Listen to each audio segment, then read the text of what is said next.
Muy buenas, bienvenidos otro lunes más a la Liga con Jueguin. Vamos a echar una mirada atrás, decía, cuando estaba ahí en mute.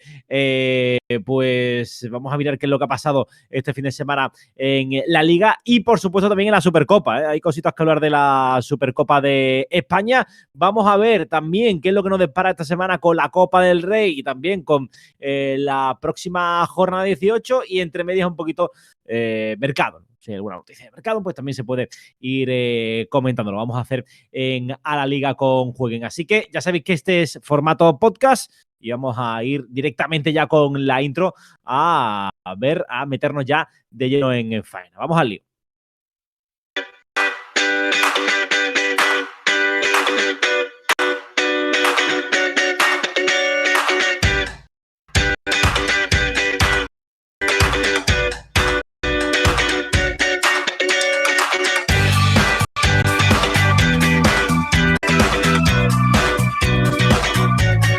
Muy buenas, bienvenidos, ¿qué tal? A la Liga con Jueguin.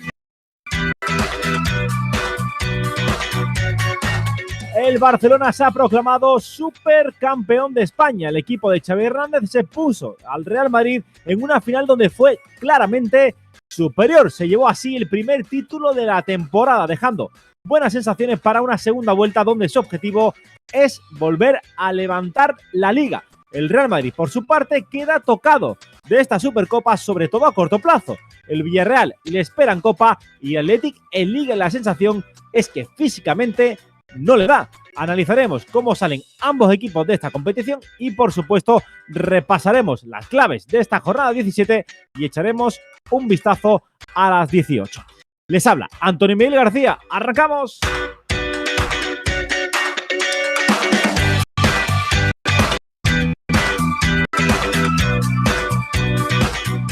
Y es que vuelve la Copa del Rey esta semana, el Torneo del Cao, vuelve por todo lo grande y para que no te pierdas nada, absolutamente nada de lo que pasa en ella, te recomendamos que te descargues la aplicación de Jueguin, la app de Jueguin. Podrás seguir en directo todos los partidos, además podrás personalizar todas tus alertas para que te avise, por ejemplo, para cuando marque tu equipo favorito o para cuando marque el equipo que no te gusta tanto o su rival.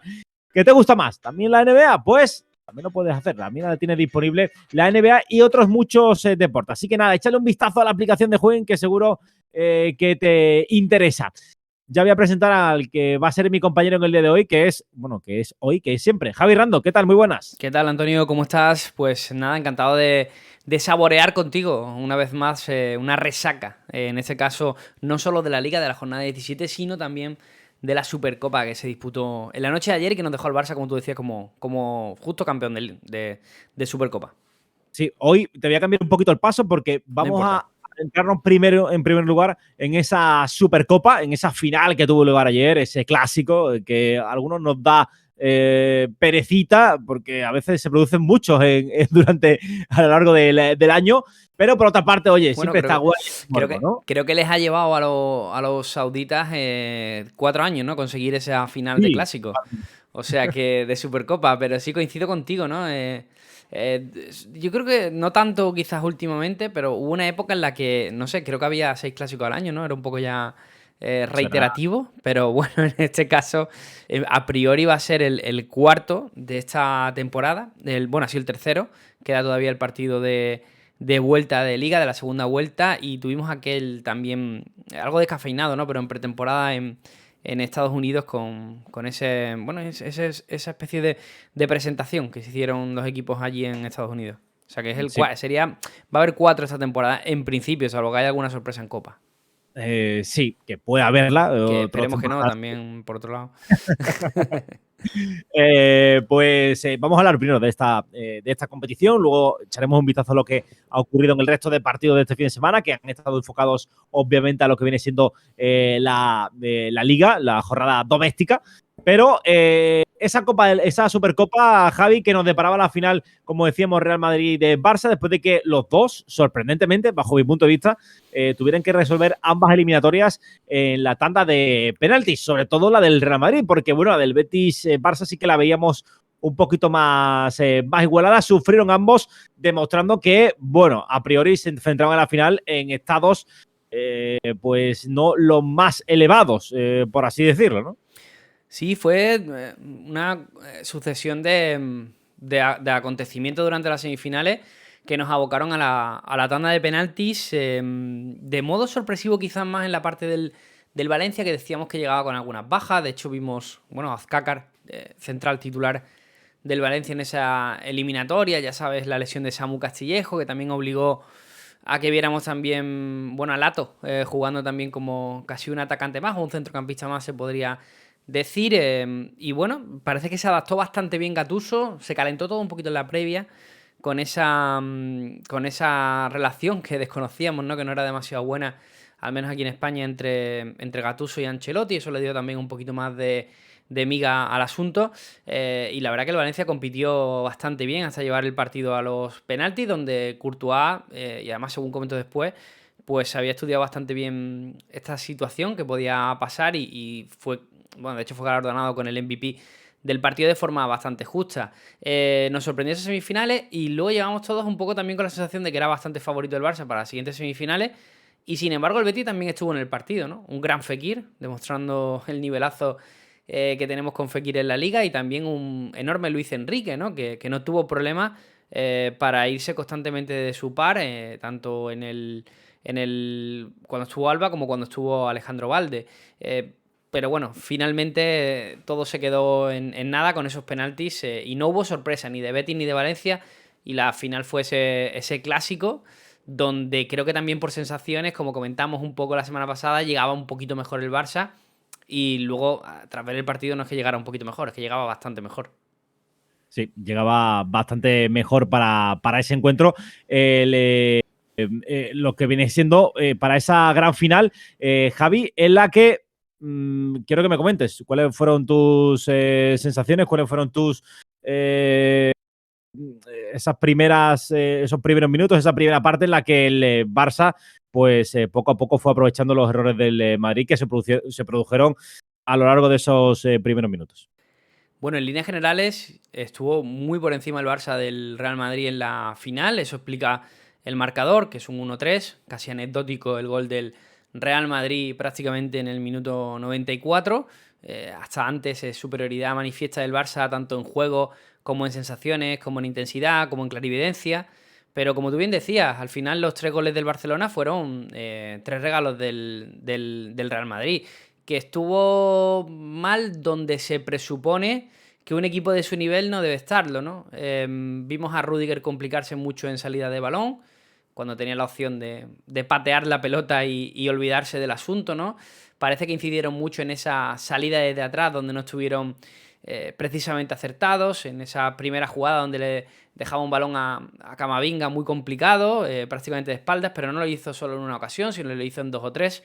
Luego también estuvimos a Carvajal en esa jugada donde abandona el lateral derecho para hacer una presión en el centro, que acaba dejando un hueco que lo aprovecha muy bien Gavi, si no recuerdo mal, para el gol de Pedri. O sea, que son fallos que incluso se pueden señalar casi a los culpables, pero nos dejó el trasfondo de lo que tú bien decías, que ya creo que lo hemos comentado en algún que otro podcast, y es la alarmante baja forma del Real Madrid ahora mismo. Prevista, planificada, previsible, si además atiendes a lo que fue la temporada pasada, pero no por ello deja de ser sorprendente, ¿no? Yo creo que apuntamos ahí claramente lo que le impidió al Madrid competir. Que ya no digo ganar el título, sino competir, al menos. Es que ayer creo que ni se compitió. Es que a mí me dio la sensación, conforme pasaban los minutos, que el Barça estaba jugando prácticamente el partido, no voy a decir solo, pero que se jugaba constantemente a lo que quería el Barça. Y es muy sorprendente cuando esto ocurre en un clásico y más en una final donde la juega el Real Madrid, que durante muchos minutos, prácticamente la totalidad del partido, yo creo que quitando los últimos minutos en los que el Barça hace ya un carrusel de cambios, donde el partido ya se forma, se va a una manera mucho más distendida de verlo por parte de los jugadores.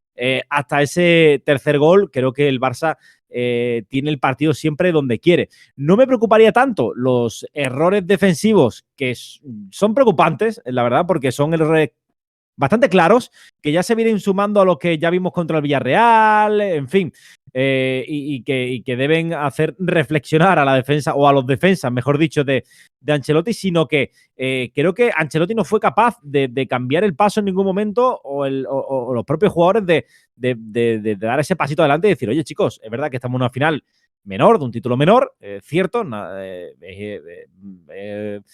constatado, ¿no? Que la Supercopa es posiblemente el título que menos importa, pero la sensación era esa, que el Madrid nunca tuvo la posibilidad de meterse en el partido.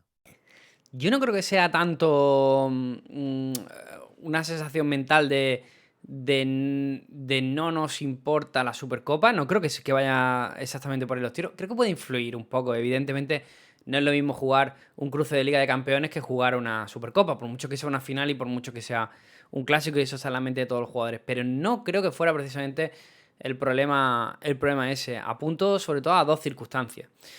Y la verdad que las declaraciones de Ancelotti en postpartido me refrendaron lo que pensaba. Básicamente se sabe, la situación física que tiene la plantilla actual es la que tiene, agudizada exactamente por el Mundial. Por un Mundial donde tenemos, por ejemplo, jugadores como Luka Modric, que es que no es que jugara el Mundial, es que lo jugó todo, porque además llegó hasta la final de consolación. Y para más Henry, el jugador del Real Madrid, también la jugó. Va fundamentalmente de tema de planificación física. Los picos físicos que se conocen ahora es el trabajo del Real Madrid. Ya te vengo a decir que vayas a los resultados de enero del año pasado, y si recuerda, pues en cualquier podcast de Jornada Perfecta de la Liga con Juegui estaríamos abriendo el debate de ¿al Real Madrid va a tener el colchón suficiente para afianzar el título de Liga, o se le puede escapar? ¿Por qué? Porque el Madrid metió un bajón entre enero y febrero, porque hace las planificaciones las planificaciones físicas pendientes a ¿cuándo? A partir de los cuartos de Liga de Campeones. ¿Qué ha pasado? Que el calendario este año pues, nos depara, por un lado, la Supercopa, que suele ser también en esta fecha, una competición a la que no se le da exactamente la importancia que debería, probablemente, y luego también la Copa del Rey, porque no hablamos de ello, ¿no? Pero el Real Madrid juega ahora contra el Villarreal, el fin de semana contra el Athletic Club, y son dos partidos muy difíciles. Y yo, a nivel físico, claro, hay jugadores que te tienen que dar ese otro plus, y ahí voy al segundo motivo, que es el banquillo. Ahí no cuentas con Asensio, no cuentas con Hazard, prácticamente tampoco cuentas con Ceballos, Odriozola, Vallejo. O sea, el nivel de los suplentes del Real Madrid no es notable. Te podría incluso decir, y ahora hablamos a principio de temporada, y no vamos a ser oportunistas porque hemos ido narrando todo lo que ha pasado, pero es que probablemente el Barcelona tiene mejor banquillo que el Real Madrid. Eso es una realidad. O sea, como a nivel plantilla, a nivel de jugadores utilizables, probablemente tiene mayor número. Ya habría que ver si de mayor calidad, pero mayor número tiene seguro. No, eso seguro. Yo creo que en cuanto a banquillo el Barça tiene más. Es verdad que ya en cuanto al 11 ya ahí podemos dividir bastante, ¿no? Lo que viene siendo el análisis, ¿no? Pero precisamente me decía, oye, ¿qué hizo el Madrid el año pasado en enero? Pues mira, te lo voy a decir. Ya que lo tenemos aquí, pues te lo voy diciendo. Mira, Madrid terminó el año, el 2020, lo terminó empatando contra el Elche, que bueno, hay que recordar que fue la última jornada de la Liga, que bueno, coincidió prácticamente en esos últimos días del año y primero de 2021, pues se jugaron muchos partidos en la Liga. Después ganó al Celta, pero bueno, esto tampoco tiene mucho mérito, que diría Falla cualquiera. Un saludo a nuestro amigo Miguel. Después viene la catarsis, y es que de los siguientes 5 partidos, el Madrid pierde 4. No, mentira, empata 1, que es contra Osasuna, pierde frente al Athletic Club, pierde frente al Alcoyano en Copa del Rey y pierde frente al Levante. El Levante, que ustedes recordarán que el Levante posiblemente sería su tercera victoria a lo sumo de lo que venía siendo la temporada. Es verdad que le gana al Alavés, pero ya está. O sea, el resto a partir de unas cuantas jornadas más tarde ya empieza a ser el ritmo habitual del Real Madrid. Pero es verdad que el bajón está ahí y no reacciona hasta el mes de febrero. Esos son los datos a los que tú te referías. Pero es una cuestión de planificación física. Es que no hay otra. Lo hablábamos precisamente en un foro privado esta mañana, y es que no hay un equipo que pueda estar bien, o sea, me refiero perfecto en todo, de agosto a junio. Es que no se puede. O sea, es completamente imposible. De hecho, podemos atender a la situación actual del Manchester City, por ponerte un caso, que parece que ha seguido una planificación física similar por la que ha optado el Real Madrid. Y es el hecho de que las cargas de trabajo ahora son duras para que las piernas anden ligeras a partir de cuando se juegan los títulos. El problema que tiene es, claro, que van pasando cosas por en medio. Estamos hablando de la Supercopa de España, donde te ha pintado la cara el Barça. Estamos hablando de la Copa del Rey, donde te puede pegar un susto importante y definitivo el Villarreal. Este año, además, hay un competidor liguero fuerte, como es el caso del Barça, con lo cual en la Liga perder puntos te va a llevar a tener una situación desfavorable. Y luego hay que sumar el Mundial de Clubes también, ¿no? Donde vas a tener un partido, creo que contra Seattle Sounders y luego previsiblemente contra Flamengo. Es otra semana también perdida, entre comillas. Entonces, la situación evidentemente es preocupante por el hecho de decir, oye, pues en la Copa del Rey, por cierto, un Lucas Vázquez 1 mes y medio de baja, ¿vale? Para introducir también la situación de que otro de tus banquilleros, con lo que más o menos contabas, tampoco puede estar, ¿no? Pero tú dices, ahora en Copa del Rey voy a alinear contra el Villarreal voy a poner a Vallejo, Driozola, Ceballos, Asensio, Hazard. Pues imagínate el drama, ¿no? Te puede pegar otra el Villarreal fuerte. Es que, sí, sí, es que puede ser así, Sí, pero a sí. mí me sorprende que, y no le puedo echar la culpa a Zidane, a Ancelotti, porque la verdad es que ha pasado también con Zidane o con otros técnicos de estos últimos años, ¿no? El banquillo de Madrid siempre ha sido, quitando el año ese en que Zidane tenía a Morata suplente y tenía un equipazo al equipo B, que se llamaba por aquel entonces, que se Sí, la decía unidad mucho B. en la unidad B y tal. Sí. Lo cierto es que los jugadores como Odriozola y compañía, o el propio Isco, que ha estado tantos años en el Madrid en ostracismo, no sé si han estado infrautilizados o prácticamente no se les ha dado bola y ahora Ancelotti se encuentra en una situación complicada porque, decíamos, viene ahora el Villarreal, pero es que el fin de semana viene el Athletic y el Barça no tiene pinta de que, no creo que vayas a arrasar la Liga ni mucho menos, pero creo que si la Champions va a centrar bastante el tiro. Veo difícil cómo se le está poniendo la cosa al Madrid, por lo menos en la competición Sí, doméstica. enero y febrero ya te digo que va a ser meses terribles, como hemos analizado. Y bueno, sobre si estos jugadores más merecen más menos minutos, yo los veo habitualmente y a mí no hay ningún jugador que descaradamente me haya dicho, oye, no entiendo por qué no se cuenta más con él. Hablo de Mariano, hablo de Ceballos, hablo de Hazard, por poner 3 casos, pero bueno, los hay más y no hay ninguno que yo diga, ay, qué injusto se está haciendo con este jugador, ¿no? A partir de ahí, yo creo que lo que hay en el Real Madrid a nivel planificación de fichajes es un miedo tremendo a encontrarte otra vez con un fichaje realizado mal y pronto, tipo Mariano, al que te tengas que comer durante 4 o 5 temporadas. Yo creo que fundamentalmente el Real Madrid no se ha reforzado con una clase media, se podría decir, por eso, porque los casos que tenemos en plantillas actuales evidencian que hay un riesgo y yo creo que se ha convertido en un temor equivocarse con ese tipo de contrataciones.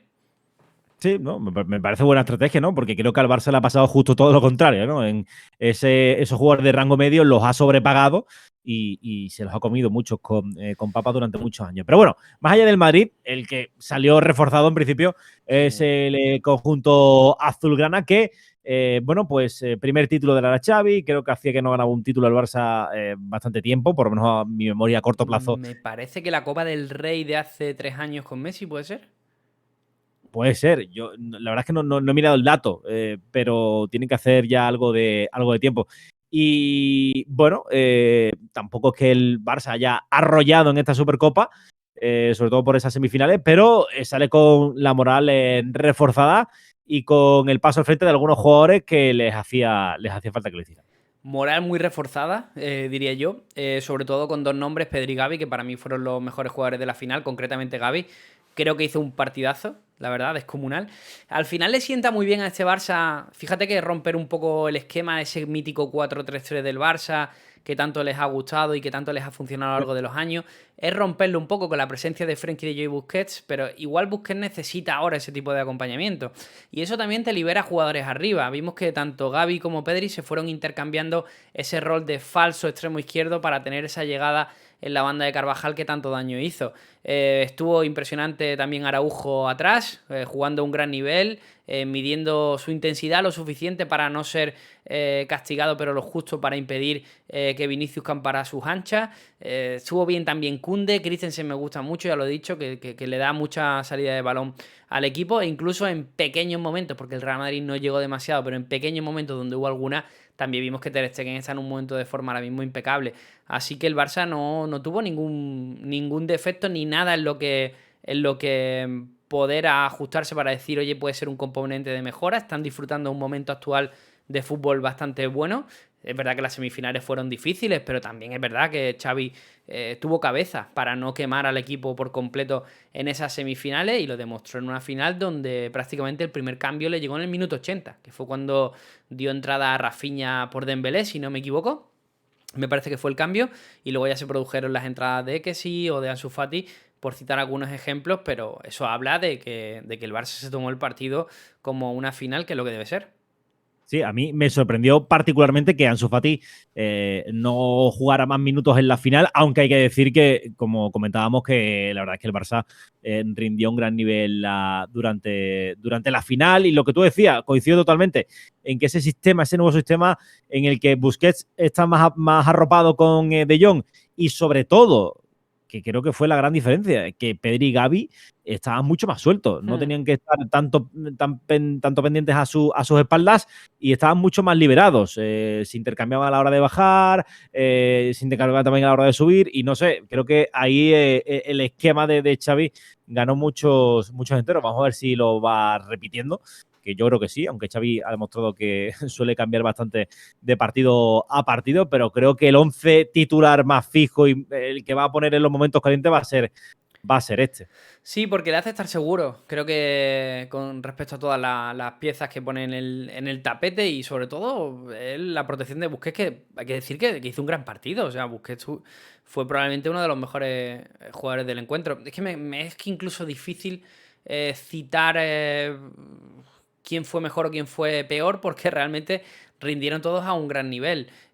Quizás estuvo algo más desaparecido, entre comillas, de Dembélé, por decir algo, pero el resto del equipo rayó a un nivel espectacular. Para mí la clave fue el centro del campo, sobre todo Frenkie de Jong, Busquets, Gavi y Pedri. Y me gustó también el hecho, además, que cuentas con Gavi, ¿no? Que sabes que la presión alta te ayuda mucho, que favorece a la pérdida de balón del rival. Y creo que al final este sistema, aunque sea prescindir de un atacante, que suena algo feo, ¿no?, en un equipo tan ofensivo como el Barça, pero realmente estás priorizando el control del partido, y como vimos el otro día, pues si te sale de esa manera, lo tienes todo ganado. Sí. Gavi es un bicho, ¿eh? O sea, Sí. yo, más allá de que a mí lo que me gusta de Gavi no es que sea bueno, tenga calidad o no tenga calidad, que creo que no es el jugador que tenga más calidad de la liga, ¿no? Ni mucho menos. Pero no sé, o sea, entiende el fútbol como un viejoven, es un viejoven, realmente es un viejoven, entiende el fútbol a la antigua usanza, y eso es lo que más me gusta de... Un chacarrillo, el otro día me gané un premio importante en Sorar, en la competición sub-23, y me tocó la carta de Gavi. Así que ¡Ojo! sí. Pegando palmas con las orejas, ¿no? Estaba bastante bien valorada, me parece que son 150 euros de valor. Ojo. Yo creo que puede llegar a valer más, la verdad. Sí. Por ponerte un caso, a lo mejor Musiala cuesta alrededor de 500 euros, por ponerte un caso. Bellingham debe costar más, y Pedri anda también por ahí, por el valor de Musiala.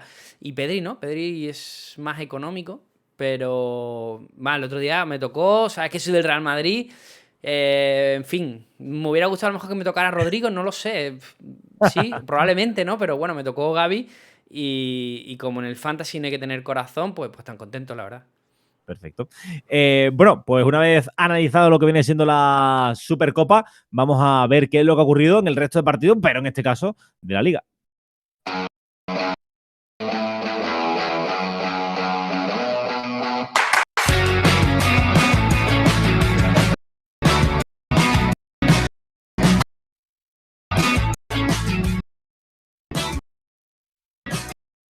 Y vamos con los partidos de la Liga, pero antes ya sabéis, en Twitter, Juven tiene esa cuenta en la que podéis seguir, y en la que vais a estar al tanto de toda la última hora del mundo del fútbol y del mundo deportivo, ¿vale? @JuvenES, @JuvenES, ahí nos podéis seguir. Javi, lo más destacado de lo que viene siendo el fin de semana es el derbi vasco. Bueno, hay más claves que queremos repasar, pero el derbi vasco monopolizó una parte de nuestra atención y la Real, que arrasó a su rival, en este caso al Athletic. Yo no sé dónde tiene el techo el equipo de Alguacil, pero está empezando a ponerlo alto, ¿eh? Venimos de un fin de semana duro para el aficionado del Real Madrid y nos vamos a un fin de semana duro para el aficionado del Athletic Club. Porque el partido que hizo la Real Sociedad fue espectacular. O sea, es que yo diría que a nivel también de baile, como el que hizo el Barça en la final de Supercopa. Lo definiría como eso. La Real jugó lo que quiso. O sea, en el momento en el que David Silva, con 36 años, te roba un balón en la presión y marca y da prácticamente una asistencia de gol, ahí es cuando tú defines que tú como equipo tienes un problema, ¿no? Porque nos encanta Silva, ¿no? Pero no es que sea el tipo más canchero que hay al menos en esa presión alta, ¿no? Pero la Real Sociedad estaba súper metida y confiaba mucho en su juego. Y encontramos mejores versiones tanto de Silva como de Cubo, que hay que empezar a hablar del debate si el cubismo ha vuelto o no. Es un debate que está sobre la mesa, ¿no? Miquel Merino encima también te entra Oyarzábal en la segunda mitad, se produce ese penalti, que sí que es polémico, pero bueno, tampoco vamos a tratarlo aquí, eso ya creo que se ha hablado lo suficiente, te marca su penalti, atrás también están bien, es verdad que conceden un gol, porque Sancet mete un golazo, también Sancet fue de los más salvables que tuvo este equipo, un Sancet que me recuerda cada vez más a Miquel Merino, por cierto. A Tiene ese... características muy parecidas, ¿eh? Sí, En tanto cuanto física a como... envergadura, tal, sí. Bueno, y futbolística también. Puede jugar arriba bien, tiene mucha pegada, pero también sabe jugar en el doble pivote. Entiendo un poco cada vez más la decisión de contar cada vez más de Chingurri Valverde con Saced, pero fue todo insuficiente para un Athletic que realmente no estuvo en el partido casi en ningún momento y la Real Sociedad pues lo salvó. Y habla muy bien de una Real Sociedad que creo que va cogiendo peso para ocupar esa plaza de Liga de Campeones de la que ya hablamos. Yo estoy en el cubismo a full, ¿eh? O sea, el caño que le tira Espectacular. a Vivian es de mucha calidad. O sea, más allá de la definición de los partidos, de las asistencias que está dando, para hacer ese caño hay que tener mucha clase. Y la verdad es que parece que Alguacil ha encontrado el botón que tenía Cubo y lo está explotando de una manera tremenda. La Real, que como decíamos, se llevó ese derbi. El que no pudo llevarse los 3 puntos fue el Atlético. El Atlético, otro pinchazo del Atlético del Cholo. Aunque yo sí este partido también lo pude ver durante buena parte y hay que decir que tuvo bastantes ocasiones el Atlético para poder llevarse los 3 puntos, pero Fernando Martínez hizo uno de esos partidos en los que está inspirado este portero. Los días esos que está con la varita, sí. Marcarle a este portero es complicado, ¿eh? Sí, es un gran portero, de esos que campan en este caso en segunda división, ¿no? Que les cuesta llegar a primera, pero fíjate con qué soltura llegan a primera. Su estreno de Liga fue precisamente contra el Real Madrid, un partido donde salió goleador al Almería y ya mostró su tarjeta de presentación como un portero de categoría. El otro día le sirve para que el Almería mantenga ese puntito, el Atlético que lo intentó por activa y por pasiva, pero no le dio, ¿no? Y fue el propio Marcos Llorente el que hablaba, ¿no? A posteriori, ¿no? Lo hizo en redes sociales y decía que bueno, que le dieran un poco la confianza, que ellos eran los primeros que estaban preocupados. La realidad es que ha perdido un poco de fuelle mucha el Atlético de Madrid y que no está la liga como para confiarse en que esa cuarta plaza de Liga de Campeones te va a dar acceso. Estamos viendo además cómo está moviendo mucho el equipo con esa salida de Joao Félix. Se está hablando de alguna que otra salida más, ese intercambio, ¿no? En el que podrían aparecer tantos jugadores como Carrasco, Lemar. Se ha escuchado incluso la posible salida de Rodrigo de Paul. Quizás también en la nómina de centrales, que Felipe o Hermoso puedan marcharse. Se está hablando muchísimo de salidas, muy poco de llegadas. Y eso no es una gran noticia para un Atlético de Madrid que precisamente venimos de hablar de la Real Sociedad. Para mí hoy día a nivel de juego y de resultados, la Real Sociedad tiene todo para estar por encima del Atlético de Madrid en esa lucha por la tercera plaza, quién sabe si también por la segunda, si Real Madrid o Barça se despistan un poco y es que no hay margen de conformismo porque también venimos de ver una Supercopa donde el Betis le compitió muy bien al Atlético al Fútbol Club Barcelona. El Betis también va a querer pugnar por esa plaza de Liga de Campeones y lo que antes era un campo donde Barça, Real Madrid y Atlético lo tenían todo hecho, el Atlético ahora mismo tiene fisuras que no garantiza que lo tenga hecho. No, no es para nada, ¿eh? O sea, no sé si reaccionará y enlazará unas cuantas victorias consecutivas, pero ahora mismo, si tengo que poner al Atlético en algún sitio, lo pongo en la pugna por entrar en la Champions. De ninguna manera lo pongo como favorito para entrar en ella. Por buscar algo positivo, Ángel Correa marcó, jugando como sustituto de Joao Félix.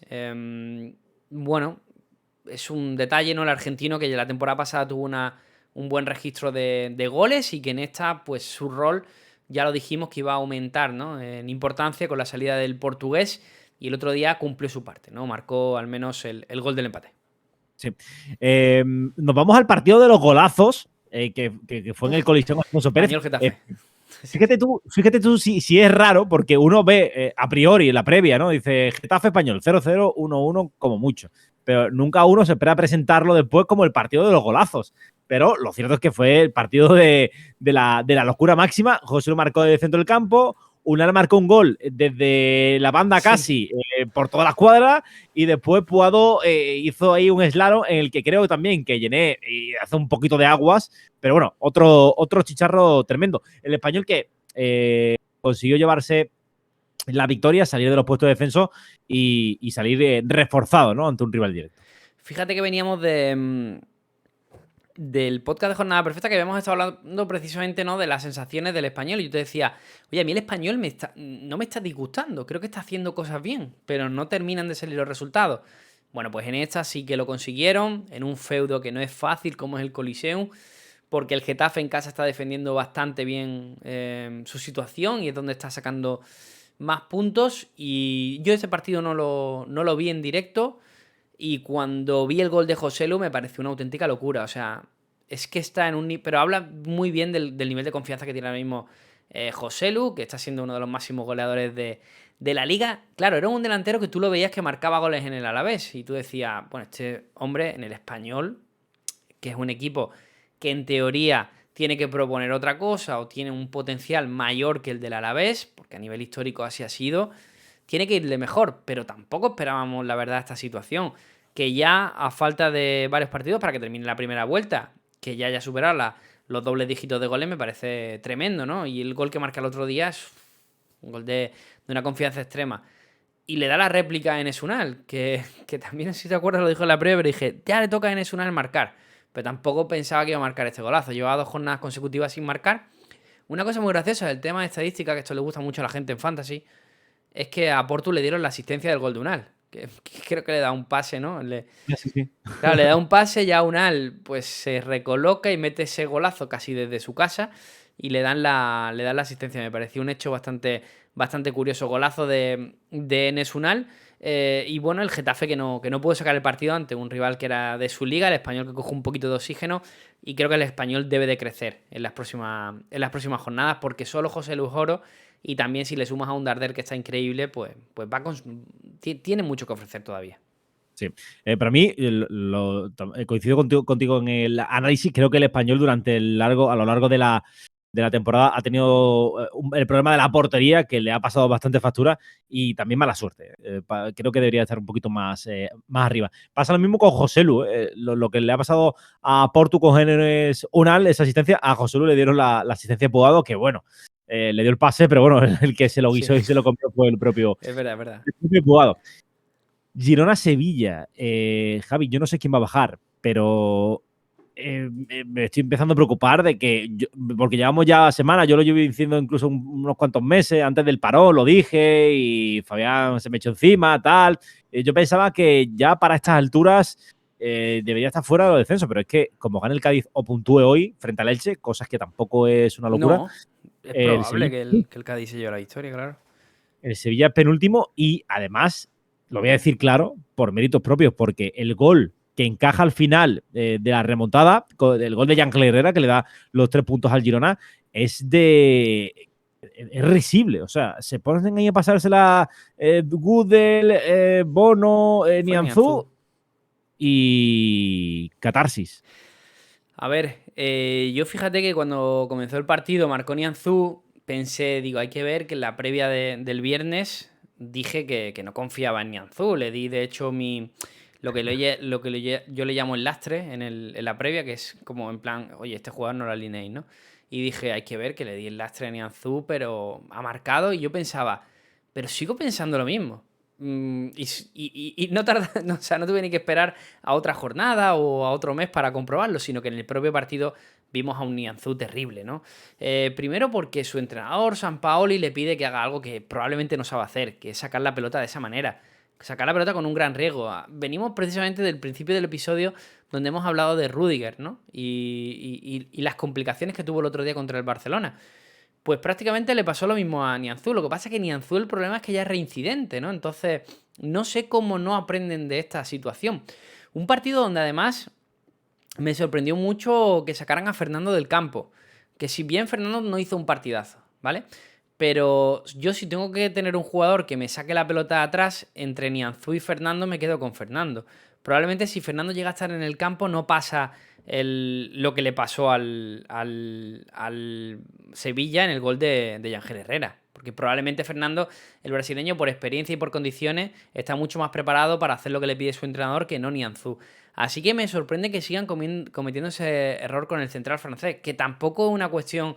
No es una cuestión de eximir al resto y simplemente de culpabilizar y de señalar a Nianzú, pero es que son ya varias las que nos ha generado este jugador y aquí se cumple. Te hablé también, si recuerdas en el episodio anterior, de que el Sevilla, pese a que había sacado los puntos en la anterior jornada, no me daba tantas buenas vibraciones como el juego que sí le había visto al Español. Y en este se volvió a cumplir. Y el Girona, fíjate, que es un equipo que no me termina de seducir. Me gustaba un poquito más en otro tramo de temporada. Al principio, sobre todo, cuando jugaba al 5-3-2, me cuadraba un poquito más, 5-4-1. Y ahora, sí, fíjate, ha cambiado el sistema. No, para mí no está brillando tanto en juego, pero está sacando puntos, que al final es lo que se le pide a un entrenador, ¿no? Así que bien por Michel en ese lado. Quizás ha dejado un poco atrás el infulismo de decir, oye, queremos jugar de tal o cual manera, queremos proponer de tal o cual manera, y ha adaptado su 11 a un equipo que le permite sacar puntos que dentro de lo que es el Girona, pues lo necesita. Y por cierto, quiero volver a destacar a Ley García, que creo que le puntuaron fatal en picas, le dieron solo una pica, y volvió a hacer un partidazo, es un jugador muy notable. Ha sonado para irse a China. Yo no lo veo, la verdad, Alex García en China, pero bueno, aquí lo dejo, ¿eh? No. Esperemos que no, porque sería perder un jugador que a mí me encanta ver. O sea, me parece un jugador, es lo que te lo dije, no sé cuándo, pero me recordaba mucho Duda. Un jugador que sabe lo que tiene que hacer casi en cada momento durante el terreno de juego, ¿no? El calendario de Sevilla, ojo, que tiene 2 partidos ahora en el que se va a jugar los cuartos y que debería servirle para sacar la cabeza, aunque aún ganándolos seguirá estando abajo, que es Sevilla-Cádiz y Sevilla-Elche. El del Elche lo doy por más o menos hecho, pero el del Cádiz va a ser duro. No lo veo yo ese partido tan resuelto para el Sevilla. Y como no empieza a ganar este tipo de partidos, cuidado, porque encima tiene Europa League, en fin. A ver, es que claro, el problema del Sevilla es que no tenemos un jugador, 2, 3 jugadores que nos den garantías. O sea, vemos un Rakitic que sí, que el otro día, bueno, pues no hace mal partido, le da para asistir a Nianzú en el gol que consigue el francés, pero Jordán no estuvo... Gudel puede ser de lo más destacado, Fernando, pero falta un poco ahí de resolución arriba, ¿no? Depende de ciertos momentos de Oliver Torres. Si Oliver Torres no está fino, depende de Lamela se pasa entre enfermería o banquillo bastante tiempo, luego juega así, mete un gol puntual, pero en ocasiones ni sirve para llevarse la victoria. Hoy lo hablaban, ¿no? De Sampaoli, ¿no? Justo antes de empezar a grabar tú y yo, ¿no? Que decías que había pegado una rajada a Sampaoli, ¿no? Porque yo creo que a este equipo le habían prometido un 9. Yo creo que fundamentalmente lo necesita como agua de mayo. Es un 9 que genere. ¿Qué sería, por ejemplo, Joselu ahora mismo en el Sevilla? Pues, bueno, titularísimo e indispensable. Estrella. Es que el Sevilla hace 2 temporadas Oliver Torres no jugaba nada. Claro. Prácticamente nada.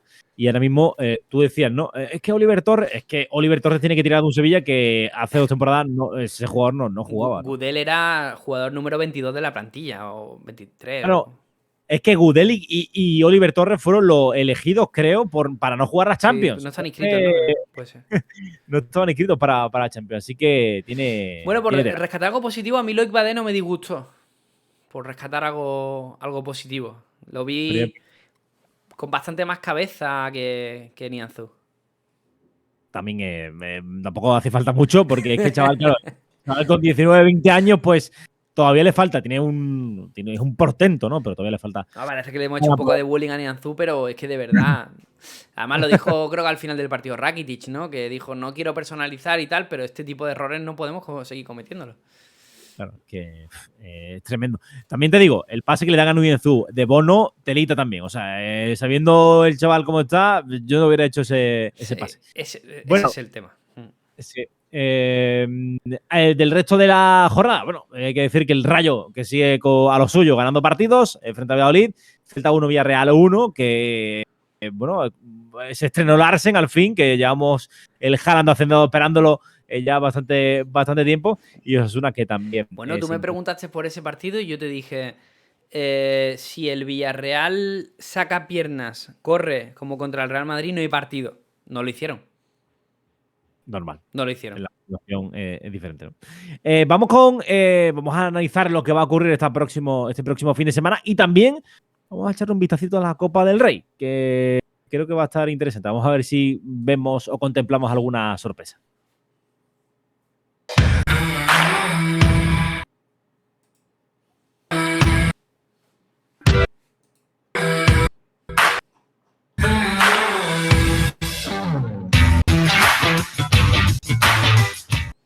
Mira, Javi, te voy a dar lo que son los enfrentamientos de octavos de final de la Copa del Rey. Y quiero que me digas El favorito. las posibles sorpresas. Vale. O sea, las posibles catarsis que haya en esta ronda de octavos. Yo te voy a decir la mía. Venga. Real Sociedad Mallorca, encuentro de primera. Alavés Sevilla, Sporting Valencia, Athletic Español, Levante Atlético, Betis Osasuna, Ceuta Barcelona. En esta seguro que me la das de sorpresa. Y el Villarreal Real Madrid. ¿Cuál crees que pueden ser las sorpresas? Porque yo hay una que tengo meridianamente clara, ¿eh? Creo que el Alavés le moja la patita al Sevilla. ¿Sí? Porque es que veo al Sevilla que tiene que centrarse en lo que tiene que centrarse y el Alavés está muy bien en segunda y están motivados para este partido, no sé. Creo que tiene más conocimiento de segunda que yo, o sea que por ahí.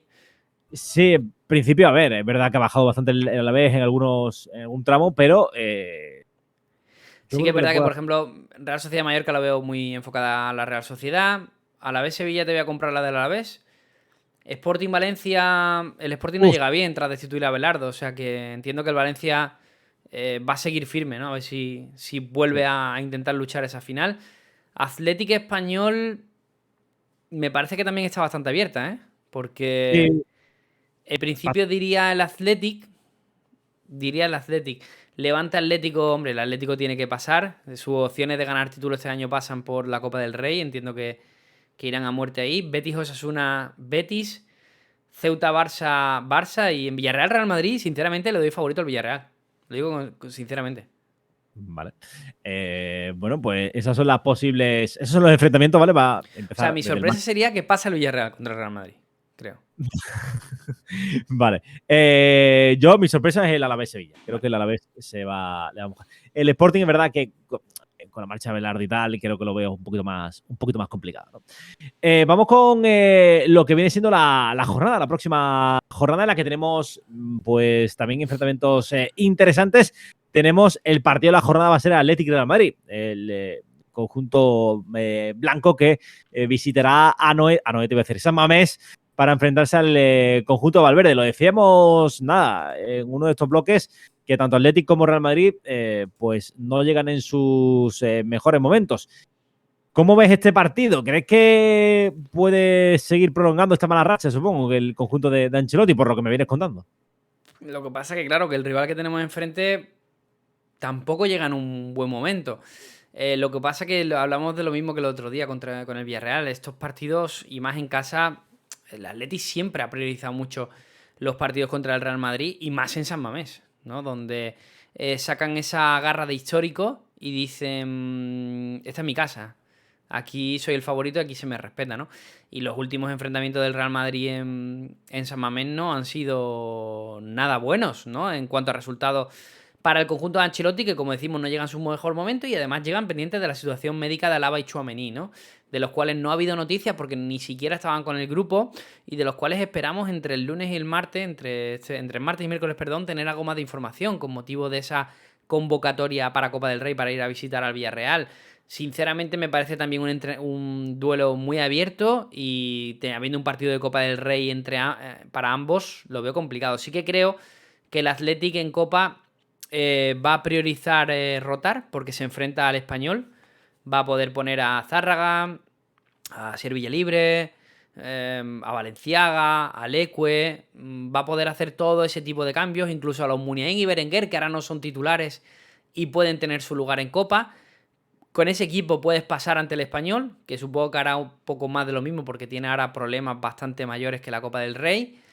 Y sin embargo creo que el Real Madrid por rival te obliga a meter un 11 bastante competitivo contra el Villarreal y te obliga también a no llegar en las mejores condiciones al partido contra el Atlético. Así que lo veo un duelo muy abierto, la verdad. Creo que va a ser un partido bonito. Yo creo que también, creo que va a ser bastante abierto en el que quizás no son los dos equipos que estén más en forma ahora mismo, pero creo que puede estar bastante interesante el choque. En el Atlético hay que hablar de Íñigo que no ha vuelto a no entrenar hoy, ¿no? Situación rarísima. En la última rueda de prensa, Valverde dijo que no quería hablar del tema porque no tenía ninguna novedad en cuanto a si podía contar con Íñigo o no. Han dicho que es una fascitis plantar. Yo pienso que es el tema del contrato. La verdad, me voy a mojar, lo voy a decir claramente. Yo creo que es el tema de la renovación. Me da a mí la sensación de que Íñigo Martínez no está muy por la labor de renovar y no sé si hay un motivo de presión. No lo sé, la verdad. Y con la sanción de Geray, que parece que el Athletic la va a recurrir, todo pinta que de momento sería Aitor Paredes el central titular para este partido. Pero, Javi, me extraña muchísimo que aun yéndose al Barça, me extraña mucho esta decisión, ¿no? Si fuera así, ¿vale? Estamos jugando a una hipótesis. Si fuera así, me extraña mucho que el Athletic someta este tipo de presión a los jugadores y tal, teniendo en cuenta que si sería el Barça en principio. A mí lo que me está empezando a cuadrar es lo que soltamos aquí hace un tiempo, que a ver si Íñigo lo que se va a ir es a la Real Sociedad, ¿eh? O sea, que no. Eso sería tremendo, tío. Si se fuera a la Real Sociedad, si el Athletic intuye que puede ser la Real Sociedad, entonces sí entiendo el movimiento. Pero si se va al Barça, tampoco creo que, o sea, tener la oportunidad de meterse en... Que nos perdone si tenemos algún oyente del Athletic, porque la verdad que es un equipo que a mí personalmente me cae muy simpático. Y yo siempre... Las victorias del Athletic se celebran, ¿no? Porque es un equipo que me gusta. Su filosofía, el hecho del trabajo de cantera que hacen, etcétera, etcétera. Y es un equipo que me cae simpático. Pero si no recuerdo mal, las salidas de Javi Martínez y de Fernando Llorente tampoco fueron muy buenas. O sea, que has dicho ahí, me sorprende un poco que el Athletic tal... Yo creo que el background que hay de salidas importantes tampoco habla... No digo ni bien ni mal. El club defiende sus intereses, como es normal, ¿no? Luego, por otra parte, si durante una época no vi sitio para Íñigo Martínez en el Barça, pero si ahora, como se cuenta, parece que se le quiere buscar una salida a Eric García y eres capaz de vender a Eric García y traerte a Íñigo Martínez gratis, creo que refuerzas la posición notablemente. Así que me puede cuadrar. De momento tenemos que irnos a la información del Athletic. Una fascitis plantar muy molesta con un periodo de recuperación indeterminado. Pero en Fantasy es un roto y algunos lo estamos sufriendo. No, sí. Desde luego en Fantasy es mandarlo al carrer lo antes posible porque no es nada recomendable. En el resto de la jornada tenemos ese encuentro del Barça frente al Getafe. El Barça que en principio debería imponerse a un Getafe que tampoco es que esté ofreciendo un rendimiento. Mira que decíamos que el Getafe iba a estar arriba, Javi, pero no dimos una, ¿eh?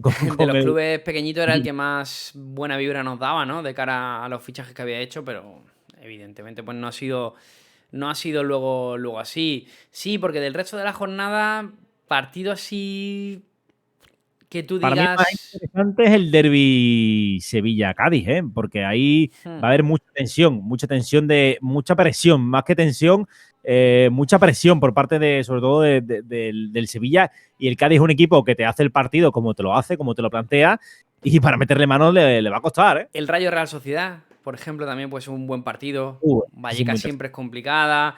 El Rayo viene de ganar una nueva jornada y eso que se le complicó con el penalti fallado por Isi Palazón. Y aún así fue capaz de el propio Isi marcar y darle la victoria a su equipo. Y yo creo que al Rayo le ponen recibir a este tipo de equipos. Ya lo vimos contra el Real Madrid, como dieron también el 150%, hicieron un partidazo en Vallecas, campo pequeñito, campos que ellos conocen muy bien, campo donde bueno, muchas veces a un equipo se le puede hacer un poquito sorprendente, ¿no? Tanto las dimensiones como la presión que mete el público, y la Real está ante ver, ¿no? Si está para eso que todos creemos, o le puede venir un poquito de vértigo, ¿no? En ese partido contra el Rayo, sería otro de los partidos que puedo destacar. Sí, porque el Rayo no se lo puso nada fácil al Betis, que se llevó los 3 puntos, no voy a decir de milagro, pero sí, bueno, pues con bastante acierto en las dos áreas. Y para ganar al Rayo en estos momentos hay que tener acierto y hilar muy fino, ¿eh? No lo va a tener nada fácil la Real Sociedad. Pues Javi, creo que no nos dejamos nada en el tintero y podemos ir cerrando ya el podcast, ¿no?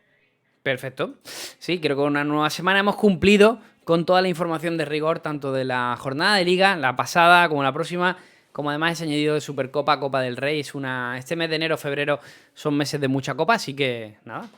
Ya mismo viene la Champions también. Queda nada, un par de semanitas ya para que vuelva las competiciones europeas. Y esto se pone ya en la recta final, ¿eh? O sea, está en nada, en 2 semanitas ya tenemos la mitad de la temporada lista para afrontar la segunda. Eso digo yo, que parece que llevamos tal, pero todavía no hemos llegado al final de la primera vuelta. O sea. Sí, exactamente. O sea, increíble, ¿no? Quedan todavía 2 jornadas para llegar a la mitad de la primera vuelta, pero ya es ritmo de crucero, ¿eh? Ya vamos a tope. Se viene un 2023 brutal de Sillon Ball, por lo menos hasta junio. Sí, totalmente. Pues nada, chicos, nos escuchamos ya la próxima semana, como siempre, todos los lunes en Twitch, en directo a las 6 de la tarde, y también en formato podcast, que nos podéis escuchar en las distintas plataformas de audio. Un saludo, Javi, nos escuchamos. Un abrazo, Antonio, chao. Adiós. Adiós.